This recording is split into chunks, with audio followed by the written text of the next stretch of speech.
예배드림을 기뻐하시는 우리 창성의 식구들 한 분 한 분을 예수님의 이름으로 축복합니다. 지금 강한 태풍이 올라오고 있습니다. 대구는 오늘부터 영향권에 들어간다고 하더라고요. 대비를 잘 하시고 또 피해가 없으시기를 바라겠습니다. 요 며칠 전에 장마가 왔었고 또 코로나에 태풍까지 들이닥치는 이 시기가 올 여름이 너무나 고통스러운 시기가 아닐까 합니다. 그럼에도 희망을 잃지 않으시길 바랍니다. 주님께서는 고난 가운데에서도 은혜로 꽃을 피우시는 분이시기 때문에 그렇습니다. 최근 장마로 인해 폭우가 내려서 전국적으로 많은 피해를 입었었습니다. 우리나라뿐만 아니라 이웃 나라인 중국과 일본은 더하다는 이야기를 들었었는데요. 특히 중국에는 세계적인 크기의 댐이 가득 찰 정도로 비가 많이 왔다고 합니다. 한때 그 댐 이야기가 한창이었습니다. 그 큰 댐이 가득 찰 정도로 계속 비가 오니까 대규모로 방류를 했습니다. 그러면 그 물이 우리나라 남해, 서해 쪽으로 쏟아져 나온다는 것이었습니다. 그렇게 되면 바다에 살던 물고기들이 갑자기 염분이 낮아져서 물이 묽어져 버리기 때문에 바다 물고기들이 살지를 못한다고 합니다. 중국에 가까운 제주도가 가장 타격이 크다고 하고 수많은 양식장에서는 집단 폐사로 발을 동동 구르는 지경이라고 합니다. 바닷물뿐만이 아닌 것 같습니다. 우리 성도님들 중에 물고기를 키워보신 분이 계신가요? 물고기를 키워보면 물갈이를 할 때 어항 속에 수돗물을 받아서 그대로 그냥 부어버립니까? 그렇습니까? 네. 수돗물을 그대로 부어버리면 보통 어떤 일이 일어나냐면 그 물고기가 죽습니다. 왜요? 물고기가 새로운 환경에 적응하지 못하고 쇼크를 받기 때문이죠. 이렇게 우리가 세상을 살아가는 가운데 새로운 어떤 것이 들어왔을 때 그 안에 있던 것들이 견딜 수가 없어서 거부 반응을 일으키는 경우를 우리가 종종 보게 됩니다. 우리 자신들도 마찬가지인 것 같습니다. 우리는 이 땅 가운데 경험하고 느낀 것으로 만들어진 습관 속에 살아갑니다. 인간의 한계와 죄성으로 점철된 이 세상 속에서 우리는 하나님과 관계없는 사고방식과 습관을 가지고 살아가고는 한다는 말입니다. 거기에 기존의 사고방식에서 벗어난 어떤 새로운 자극이 들어오면 자연스럽게 거부 반응이 나타나고 옛 습관을 놓지 못하고 오히려 저항하게 되는 모습이 우리에게 있다는 것은 부정하기 어려울 것입니다. 우리가 사랑하는 성경 안에도 나와 있지 않습니까? 예수님께 찾아가서 영생을 얻는 방법을 여쭈어 보는 부자 청년 이야기가 나오지 않습니까? 예수님은 내 소유를 팔아 가난한 자들에게 주라고 답변하셨고 그 말을 들은 청년은 어떻게 합니까? 근심하며 돌아갑니다. 또 베드로는 고난을 받고 죽어야 하리라고 예고하시는 예수님을 붙들고 항의하기까지 합니다. 성경에서는 이를 옛사람이라고 합니다. 하나님께서는 이러한 옛사람을 벗어버리라고 우리에게 말씀하십니다. 에베소서 4장 22절에서 24절 말씀을 보겠습니다. 같이 한번 읽어보겠습니다. 너희는 유혹의 욕심을 따라 썩어져가는 구습을 따르는 옛사람을 벗어버리고 오직 너희의 심령이 새롭게 되어 하나님을 따라 의와 진리의 거룩함으로 지으심을 받은 새 사람을 입으라. 아멘. 나의 옛사람을 버리되 누구를 따라서요? 하나님을 따라서 의와 진리의 거룩함으로 지으심을 받은 새 사람이 되라는 말씀입니다. 그렇습니다. 폭우로 인한 많은 물과 어항에 붙는 수돗물은 그 안에 살아가는 물고기들에게 무자비하고 그 생명을 빼앗아가는 것일지 몰라도 말씀 속에 나타난 하나님의 의와 진리와 거룩함으로 부어지는 물은 오히려 옛사람으로 하여금 기꺼이 새 사람이 되게 만들고 모든 만물을 새롭게 하신다는 것을 우리는 볼 수가 있는 것입니다. 그 물은 다름 아닌 하나님으로부터 흐르는 생명수이기 때문입니다. 말씀으로 들어가고자 합니다. 오늘 본문 말씀 12구절에는 물이라는 단어가 17번이 나옵니다. 강과 바다를 합치면 12번이 더 나옵니다. 성경에서 여러 번 나오는 단어는 그만큼 그것을 강조하고 있다는 의미인 줄 아실 것입니다. 오늘날도 마찬가지지만 성경이 쓰여진 고대시대 중동에서는 더더욱 물이 귀했고 생명과 소생의 상징으로 받아들여졌습니다.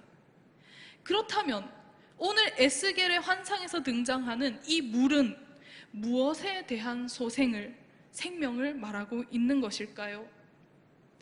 에스겔에서는 유다 백성들이 강대국 바벨론에 의해서 포로로 끌려갔던 시기를 기록하고 있습니다. 하나님은 그들이 포로로 끌려가기 이전에도 계속해서 선지자들을 통해 경고의 메시지를 들려주셨지만 그들은 끝끝내 무시하고 맙니다. 결국 바벨론에 의해 멸망당하게 되는 것을 볼 수 있습니다. 처음에는 유다 백성들이 자기를 침략해오는 바벨론에게 충성을 맹세합니다. 그러나 배반합니다. 배반하고 다른 강대국인 이집트에게 도움을 요청하게 됩니다. 이것을 알고 화가 난 바벨론이 예루살렘을 그만 함락시켜버린 것입니다. 이때 유다의 많은 지도자들이 바벨론으로 끌려가게 되는데요, 에스겔은 그 중에서 한 사람이었습니다.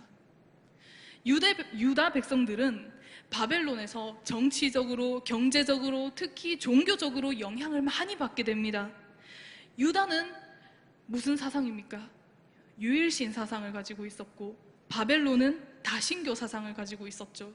그 두 가지가 충돌하면서 여러 갈등을 빚었습니다. 이로 인해서 이렇게는 못 살겠다 하며 아예 우상 숭배로 돌아서는 백성들도 상당했습니다. 우상은 무엇입니까? 인간의 필요에 의해서 만들어진 신입니다. 그것을 숭배하는 것은 결국 인간 자신을 숭배하는 것과 다름이 없는 것입니다. 그래서 그 가운데에는 하나님이 없습니다. 하나님이 주체가 되시고 하나님이 이끄시고 하나님이 통치하심으로 이루어내시는 찬란한 예루살렘의 영광과 믿음의 조상들로부터 이어져 온 창성케 하시는 복과 언약이 이렇게 허망하게 끊어지게 된 것이죠. 에스겔은 이 비극적인 상황에서 주님의 환상을 보게 됩니다. 그리고 하나님의 뜻을 백성들에게 전하였습니다. 그 내용은 물이 닿는 곳마다 다시금 하나님의 영광을 회복하고 새로워지게 될 것이라는 희망의 메시지였습니다. 우리가 오늘 말씀 속에서 가장 주목해야 하는 것 중 하나가 이 물은 성전에서 나왔다는 것입니다. 이 성전이라는 것은 단순히 교회 건물만을 의미하는 것은 아닙니다. 성전은 인간의 필요와 목적을 위해 세운 인간의 왕궁과는 반대되는 개념으로 이해해야 할 것입니다. 성전은 누구의 집입니까? 하나님의 집입니다. 하나님의 주권이며 하나님의 통치가 이루어지는 그곳입니다.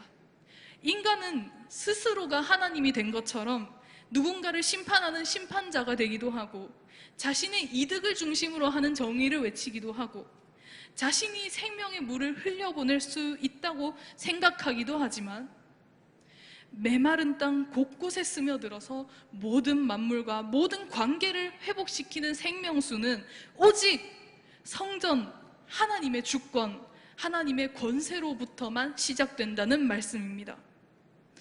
만약 하나님이 아닌 인간이 주체가 되어서 먹고 사는 일과 정치 혹은 종교적인 목적으로 만들어낸 신이라면 결코 그런 회복 사건들이 일어날 수가 없지 않겠습니까?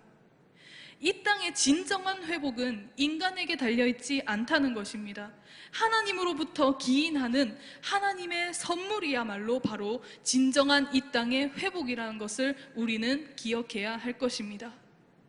신약에도 이와 비슷한 구절이 나와 있습니다. 요한계시록 22장 1절에서 2절 말씀을 띄워주세요. 네, 같이 읽어보도록 하겠습니다. 또 그가 수정같이 맑은 생명수의 강을 내게 보이니 하나님과 및 어린 양의 보좌로부터 나와서 길 가운데로 흐르더라. 강 좌우에 생명나무가 있어 12가지 열매를 맺되 달마다 그 열매를 맺고 그 나무 잎사귀들은 만국을 치료하기 위하여 있더라. 아멘.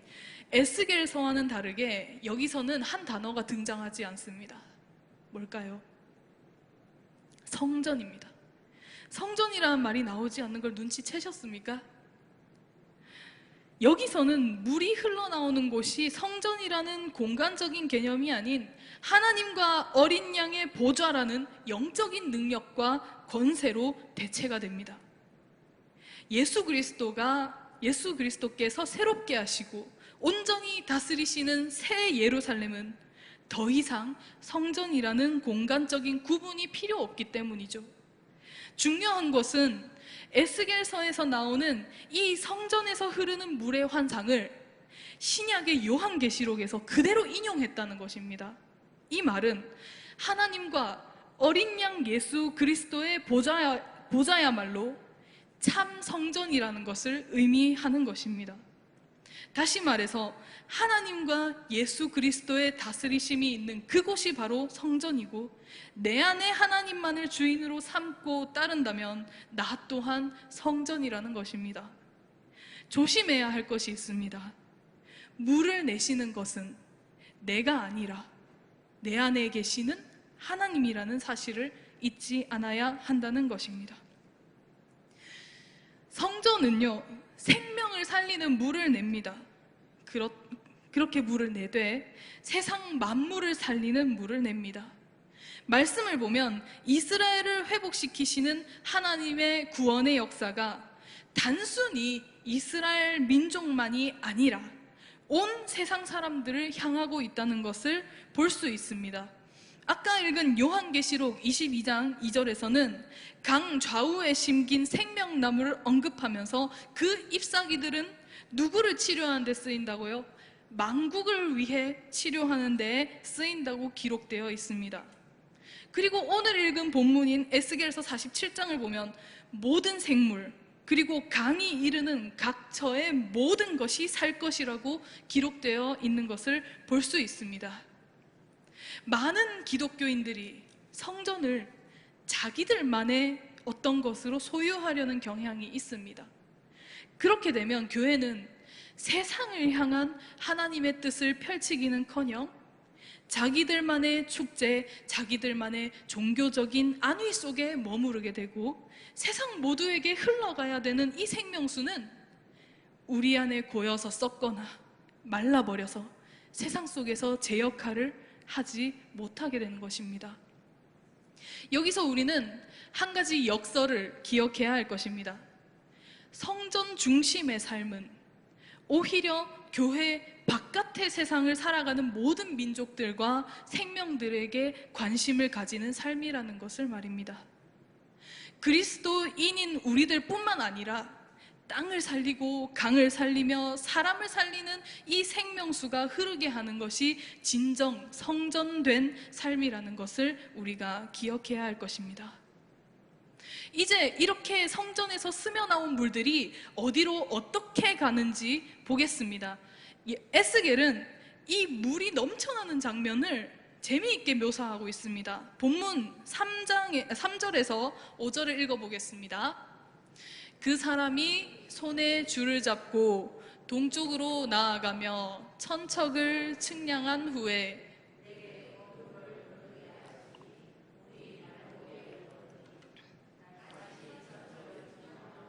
내게 물을 건너게 하시니 물이 무릎에 오르고 다시 천척을 측량하고 내게 물을 건너게 하시니 물이 허리에 오르고 다시 천척을 측량하시니 물이 내가 건너지 못할 강이 된지라. 그 물이 가득하여 헤엄칠 만한 물이요 사람이 능히 건너지 못할 강이더라. 아멘. 에스겔이 이 물을 건널 때에 천사가 등장합니다. 천사가 자를 가지고 1천척 단위로 물의 깊이를 측정해 줍니다. 처음 에스겔이 선 곳에서는 물이 발목 깊이였고, 그 다음에는 무릎 깊이였고, 그 다음에는 허리 깊이였고, 그 다음에는 더 이상 지나갈 수 없을 정도였다고 말을 하고 있습니다. 참고로 한 척은 약 30cm입니다. 그러면 1천척은 300m 정도가 됩니다. 심지어 이 300m를 4번 갔습니다. 그러면 강 너비가 최소 1.2km잖아요. 얼마나 폭이 넓어졌는지 아시겠습니까? 이 점차적으로 증가하는 표현은요, 아주 작은 물줄기가 점점 큰 강을 이루어 나가는 모습을 보여줌으로써 힘차게 만방에 퍼져나가는 그 누구도 막지 못할 하나님의 치유의 역사를 나타내고 있는 겁니다. 자, 이제 성전에서 나온 물이 흘러서 아라바로 흐릅니다. 아라바의 뜻은 거칠다라는 뜻입니다. 물이 부족하고 모래가 많은 사막 평지입니다. 이 척박한 땅에 하나님의 생명수가 닿자 모든 것이 살아나게 됩니다. 그리고 이 물은 아라바를 살리고 더욱 흘러갑니다. 이번에는 고여있는 바다로 갑니다. 사해입니다. 사해는 다들 아시다시피 죽을 사자에 바다 해자를 써서 사해입니다. 여기는 소금의 농도가 너무 높아서 아무것도 살 수가 없는 곳입니다. 이곳에도 하나님의 생명수가 흘러 들어갑니다. 그러자 그 물이 치료가 됩니다. 사해 옆에는 엔게디와 에네글라임이라는 동네가 있습니다. 마치 동해 포항과 경주가 있는 그런 느낌인데, 그 마을들은 사해에게서 물고기를 기대하겠습니까? 안 하겠죠. 죽은 바다에서 뭐가 나오겠습니까? 그런데 하나님이 그곳을 고쳐주시자 어부들이 그곳에서 물고기를 잡습니다. 그물을 말립니다. 숨을 쉬고 살아가는 터전이 되는 것입니다. 이 이야기에서 우리가 알 수 있는 것은 무엇일까요? 주님의 손길이 닿는 모든 곳은 있는 그대로 아름답고 훼손되지 않았던 마치 태초의 에덴 동산과 같이 다시금 치료와 회복이 일어나는 역사를 보게 되리라는 것입니다. 에덴 동산에서도 세상으로 뻗어나가는 4가지의 강의 근원이 있었죠. 즉 생명의 근원이 그곳에서 시작되었다고 하니 태초에 하나님이 이 세상을 만드신 뜻이 더더욱 명확하게 다가오는 것 같지 않습니까? 하나님의 치료하시는 능력은 상하고 무너진 생명들을 다시 복구시키고 회복시키십니다. 모든 것을 소생시키시고 생명을 지속시키시는 이 하나님은 죄로 인해 깨어진 관계들을 회복시키십니다. 지금 회복은커녕 어렵고 힘든 시기를 지나고 있다고 해서 하나님의 회복하심을 저버리지 마시기 바랍니다. 장차 도래할 완전한 회복의 때를 바라고 소망하십시오. 그래야 비로소 내 안에서 하나님의 치유의 역사가 시작되는 것입니다. 그래야 나를 통해서 하나님의 회복의 뜻이 세상 가운데 이루어진다는 것입니다. 말씀을 정리하겠습니다. 우리는 앞서 어항에 새로운 물을 부으면 적응하지 못하고 쇼크로 죽어버리는 물고기 이야기를 했습니다. 우리들도 마찬가지죠. 우리는 언제나 이 한계와 죄성으로 가득한 세상 속에서 자연스럽게 형성된 습관 속에서 살아가죠. 하나님과 관계없는 사고방식과 습관을 가지는 것입니다. 그리고 자신의 뜻이 아니면 완강하게 거부하며 몸부림치는 모습도 있습니다. 하지만 하나님이 흘려주시는 생명의 강물마저 거부해서는 안 됩니다. 하나님의 생명수는 우리 자신과 온 세상을 살리시려고 그저 주시는 은혜의 선물이기 때문에 그렇습니다. 그러므로 우리 다른 모든 세상 사람들에게도 이런 따스한 생명과 사랑으로 그 축복을 흘려 보내주어야 되는 것입니다. 그것이 성전된 우리가 해야 할 일입니다. 우리는 자신이 옳다고 생각하는 일들을 해왔으나 그 길을 되돌아보니 화목해야 할 세상은 오히려 편을 갈라서 싸우고 있고, 하나님에 대한 영광도 이웃에 대한 사랑도 없고, 단지 나만을 위한 신앙에 매몰되어서 생명을 죽이는 강물을 흘려보내고 있지는 않았는지 우리는 진지하게 성찰해야 할 것입니다. 그리고 하나님보다 앞서 나갔던 나의 생각을 내려놓고 회개해야 합니다. 형식적인 회개가 아닙니다. 통회자복해야 합니다. 입술뿐만이 아니라 내 속에 변화하는 것이 있어야 회개입니다. 죄로 인해서 하나님과의 관계가 끊어져 죽을 수밖에 없는 죄인이 은혜를 입었습니다. 하나님의 자녀로 살아갈 수 있습니다.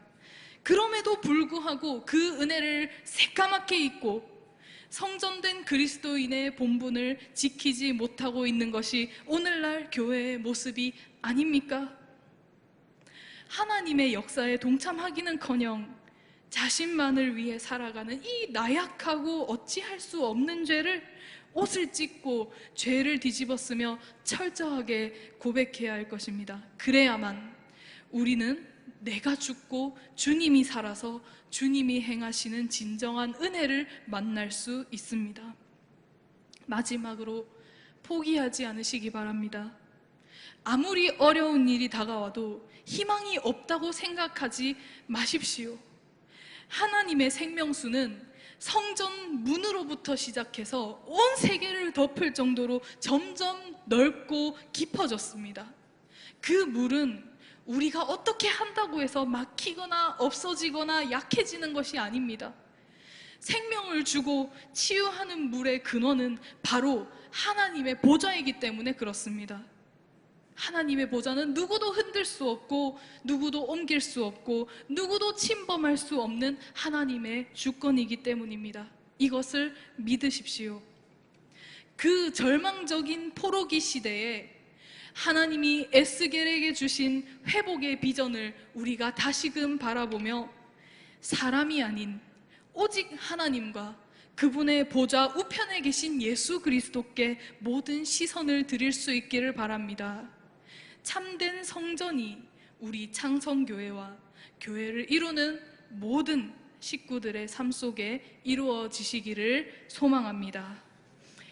이 시간 기도 제목을 나누겠습니다.